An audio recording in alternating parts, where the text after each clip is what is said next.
Good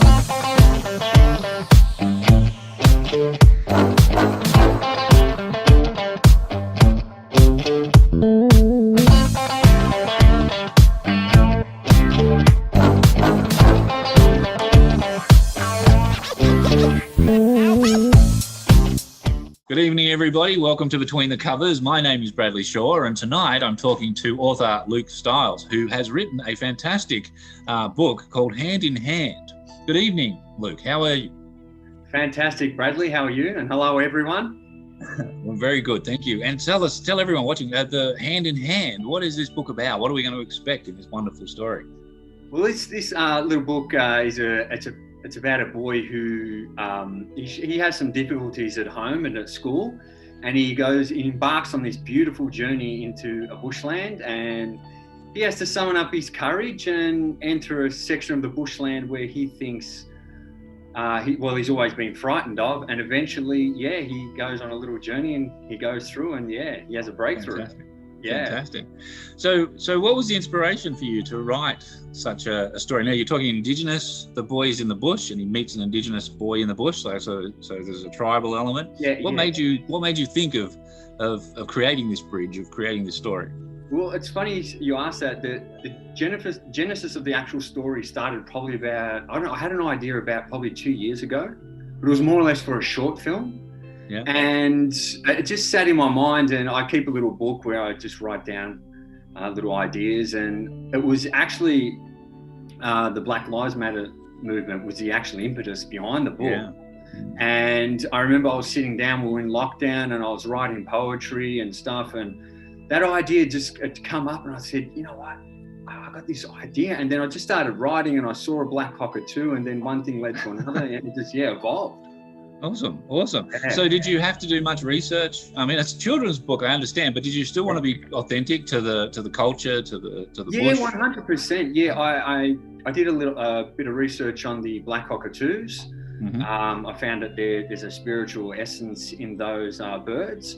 Yeah. Also, I reached out to an indigenous community, the Wanneroo community, and I was waiting for an answer actually for about a week. And I was thinking, maybe I've stood on someone's toes here.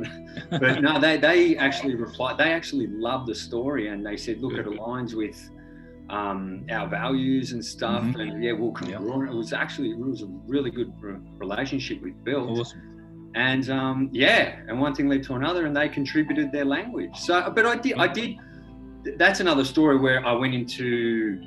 When you ask about research, I did do a course with the Black Card to learn more about Indigenous history. Yeah, good. What was that experience like? I mean, did you find yourself eye-opened and a little bit more aware? Bradley, I was blown away. The things that because it wasn't just focusing on the last 230 years where settlement was. It was actually going back, 60,000 years. I think it was...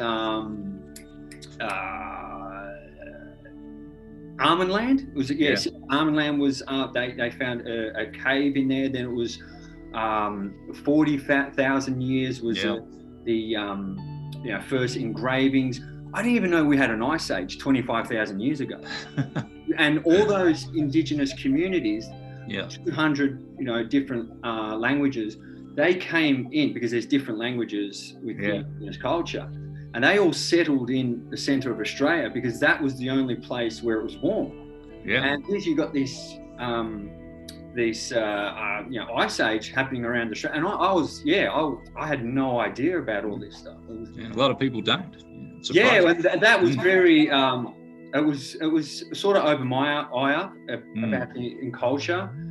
Understanding that there's more to it than just the past 230,000 years. We've had the last volcano was 10,000 years ago in northern Queensland. I didn't know that. I didn't know we had volcanoes. Oh, we went and toured up in Darwin, up in the Cockatoo, and went through there. And some of the tour guides that took us through places of caves in the mountains and rocks, and the legacies of their indigenous tradition is amazing for our culture. And that's great that you took that on board, and you took the responsibility to want to write this story. I guess I'm assuming your goal is to educate both white children and indigenous children and everybody in that sort of vein about how we can align together and be part of the same bush in the same country. Yeah, 100%. I think it's using words to sort of connect, these two cultures, because within that course I did, they were talking about having this congruency between the Western world and the indigenous world coming together. There's an understanding, and that's where I think I sort of had a revelation with the book, where it was, okay, that's exactly what I'm trying to do. Yeah. So it worked really well. Doing the research as well, going that bit extra mile was great. Yeah, it's good. Did you have much bush exposure? Are you a country boy yourself, a bush boy? Are you a hiker, or what do you do for yourself? Yeah, I grew up around St. Helena, so there was a bit of bushland there. I don't know if that contributed to the bushland. I've done some camping before, but I don't know whether it was that. I think it was more or less that. I think it's the story of going into that cave or tunnel. That's what excites me. That moment where you go into where you have to. It's everything with life. Yeah. So do we do this or don't we do this? And we have to some of that. And I think there's that sort of psychology behind it. And I love that, where there's that introspection, where okay, I'm going to. But the bush within bushland, I've been around. Victoria. I worked up in northern Queensland. There was a lot of bushland up there. Good. But that's the thing too. Like you touched on subjects in this book too delicately, that you're looking at family struggles. Like the young boy, the main boy is conflicted with his family, his mum and dad fighting, and he's having his issues with school, and so there's a lot of dynamics in there that you've put in for young children to really be aware of, that these elements aren't always the destruction of the life they think it is. Yes. Do you feel you did that on purpose? Did you feel that was something you wanted to really express, that there was a vulnerability in your character, the boy? I think it's, in terms of the vulnerability with whatever was happening at home, obviously there's that message trying to curtail those domestic sort of situations at home, where a young parent, a young couple read the book, they sort of go, okay, it becomes ingrained in a way where if someone reads it, you've always had, if something affects you, then you say, okay, then something happens along the line, you're always triggered by what you've read or something. For me anyway. So I guess that's what maybe I was trying to implement in that story too. Yeah, and kids they're very susceptible and very sensitive to their parents and to the actions and to the environment around them. So I think, giving kids, the story dictates that the bush is an important part of their childhood, and the environment they're in is an important part of it. It's not all about, that small part of their life, which is their family. Sometimes they need to expand, they need to see things differently and break out into that world. And I think the indigenous role you've created in the story, it really brings the power of nature and understanding the countryside we live in, which is fantastic. So you've done a really great job on that book. Thanks for that. Yeah. So when you said that you wrote as a short film, so you're in movies or you work in television. What sort of way? Why would you be writing a short film to then turn it into a children's book? What was that for? I love writing, and I guess I developed that a few years ago, and I love storytelling, and obviously in our industry, it's all about storytelling. I've probably read maybe 600 plays, 700 plays within the past 6 years. Wow. Probably 200, 300 screenplays. Maybe 200 books within those. I just really immersed myself in storytelling, and just with the acting side of it, you sort of build characters in a way where you can just sort of extract from each bit of story that you've read. But this, as I wrote the story, and there was another section to this story, and I sat down with someone, and they actually said, well, hang on a second, you wrote 2 stories here, let's cut it off here, release this book and see what happens, and then you've always got this follow-up. Extra bit. And that's really exciting, where Paul comes back and he's older and has to defend the land, which is another great story, which that can be turned into a film also. So I'm always looking at the bigger picture. Yeah. That's very George Lucas of you, by the way. Yeah, I think it's the Joseph Campbell, the hero of 1,000 faces coming through me. Too much Joseph Campbell.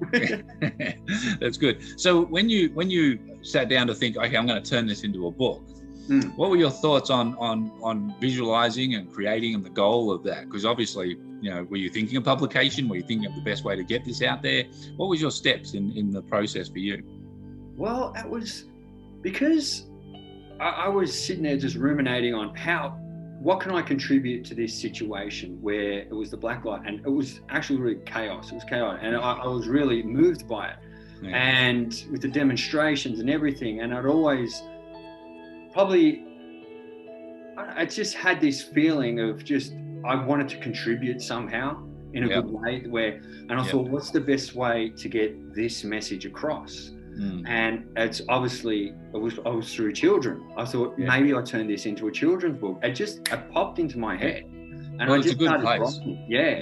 Because children are the world, the future. They're the next step. Exactly. If they can understand the messages first, then that makes it easier later to educate them as well. Exactly. That's really good. So with that, you've taken this on board now. Is this a goal of yours to continue being a children's book writer? As you said, if this is successful, what's the next steps for you? Well, I just... For me, it's seeing how this turns out. It's exciting. I haven't been in this situation before. I never thought this would evolve. For me to write a children's book, oh my goodness, no way. Yeah. But it come about, and look, if everything works out well, we could. There's always. I've already started brainstorming other ideas and other stories to involve, and I guess I can keep moving down that path. It's exciting, and I've had a few people read it. And they've actually been, they're quite surprised. I go, wow. So that's my next question. Have you had people review it? Have you had family, friends? Are they supporting you? Well, a lot of people have said that they haven't sort of come across this type of book, as in just in general, where two cultures come together, which is very exciting for me. And in this way as well. Yes, exactly, in this way. And the feedback has been great. I had one of my friends, she had shed a tear. Oh, good. She loved it. Yeah, she it is. It's an emotive story, and that's part of its charm. It's got a real personable touch, and it tells that you care about what you've written about. And we've tried to encapsulate that in the artistry, the illustration, making sure that picture is brought to life as well. So it's a really beautiful book. So tell us, does it take you long to create the ideas and goal? Like you said, it took a few years, it sat there, but what for you writing, like how do you sit yourself into writing? Do you have a schedule? Do you have a plan? Do you have inspiration? What happens for you? Well, today I was this morning I woke up and I usually journal in the morning. So I have a notepad next to me and I'll journal in the morning. Just thoughts and ideas will just start coming out on the page. And I picked up the laptop. I had a bit of time and I just started continuing on with my other screenplay. So there's always a motivation there. I don't need to find motivation. Well, with this story, as I said, it sat there, but back then I never thought I was going to be write. I had no idea. No way, I'm going to write. And then I guess that's the part of the artist, the creativity. It's always, it's ubiquitous. It's always there, and you can just grab it and then go for it. And that's our job. We have fun in doing that. No, that's awesome, man. And what have you found the process all together, like writing to the artwork, working with illustrators, working with the publishing, all the process? How have you found it? Has it been enjoyable? Or? Yeah, what I've learned that every step there's a process. So my step was writing it, creating it, and then it's being able to trust everything and allow others to do what they have to do. Because if you think your process is more important than everyone else, that's just making it with the cosmic justice. You can't do that. So it's allowing the illustrator to have time, the publisher to do everything. It's like taking a breath. Okay, just relax. They got this. Timing is everything. So we all want it now, but we just have to allow time to. Absolutely. It can be your asset. That's the best thing. I agree. Definitely. That's one of the things in our industry that most people are challenged by, is understanding the timeline, making sure that that's constructed for them and the benefit of the work involved. There's no point in rushing it because you've only got one chance to make a good first impression. So exactly. But sorry. I was just going to say, just even with the publishing, finding the publisher, I was, pushing for that also. I definitely was looking for a publisher, and I had so many knockbacks. Yeah, that's funny because I loved it straight away. I saw what you're doing. Yeah, and when I spoke to you, okay, it's got legs in it. Yeah, it's got merit. And I wanted to keep it, obviously it's a story, it's an Australian story, so let's keep it home and not have an overseas publisher do it or anything. Yeah. And then when I came across you also, because I'd had so many knockbacks, I thought, is this meant to happen or not? So I kept pushing, and I thought, you know what, one more shot, bad, so much rejection, but in the end it evolved. So that's exciting. No, it is. It's a great story. Just for quickly, while I interrupt, everybody watching, you can buy this book. It is available. It is released in August. Available everywhere books are sold, online as well as offline. We do encourage you to go to your bookstores and grab a copy, because bookstores are our paramount businesses. And you need to support our local businesses as well. So please grab a copy of Luke Styles' book, Hand in Hand, which is fantastic. It's out in August. Getting back to you, Luke. Thank you, everyone. I just wanted to make a little pitch for you. So tell us what, if you had anything in particular, besides waking up in the morning and jotting in notepads, what other writing quirks would you say you have? A lot of authors work in their way. They write in certain clothing, certain windows, certain music. There's certain ways people write. What do you do most often that you would call? Yeah, interesting. I was working on a scene yesterday, and I put on a certain song, and it allowed me to sort of marinate with that character and start writing, and that was great. Also, I've ideas pop when I'm driving, walking. Walking's great. I think walking is fantastic. Walking in the shower, I get a lot of ideas too. Good. As I said, it's ubiquitous. Do you find time to write all these down, or is it just like, that's a great thing. How do you keep it all catalogued? Yeah, it's a great thing about technology. Pick up the phone, do a quick voice recording, and bang, there's your idea. Now just go work on it. Just go play with it. If it works, it works. If it doesn't, then you know that you tried and you gave it your best. So and now that you've written this book and you've gone through the process, is it something you wish you'd done earlier, or was it something as you were younger that you always sort of had some ideas of but never pursued and now found? I mean, what happened for you when you were younger? How did that evolve to understanding the writing and becoming that person? To go back a bit, I was sort of not denigrated by my grade 2 teacher. I wrote a little story, and she said to me, "This doesn't make sense." And that really it rattled me inside. Well, why? Okay, well, okay. So I left the writing a little bit. I didn't let that deter me. I always wrote something, but I feel as though timing is everything. Yeah. And I feel as though that this book came to me now to write this story now. I think you were ready for it. Right time, and I was ready for it to take. Awesome.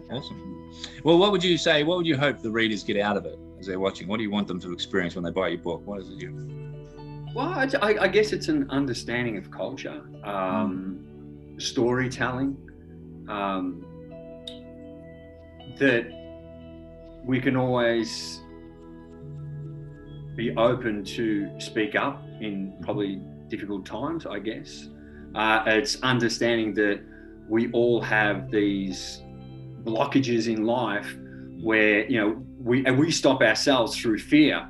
And that's why I use the cave as sort of a metaphor, is if you break through and go in, you send the email, you make the phone call, you do whatever, and it just something magical can happen. As to Paul, you went into the cave to follow the bird. So I guess that feeling of sort of, we all can be, we all have a little Paul in us. We can all be, courageous. We have to be courageous at times. So Good. Well, I hope everybody watching does enjoy that. I hope everybody who buys your book enjoys that and gets that message. It's a wonderful book. Everybody watching, please grab Hand in Hand by Luke Styles. It's a great children's book. I think it's culturally going to be a book for generations to enjoy for our country. So thank you all for watching. Thank you, Luke, for taking time to talk to us. And everybody, take care of yourselves. And thank you, Luke, and talk to you soon. Thank you. Thanks, guys.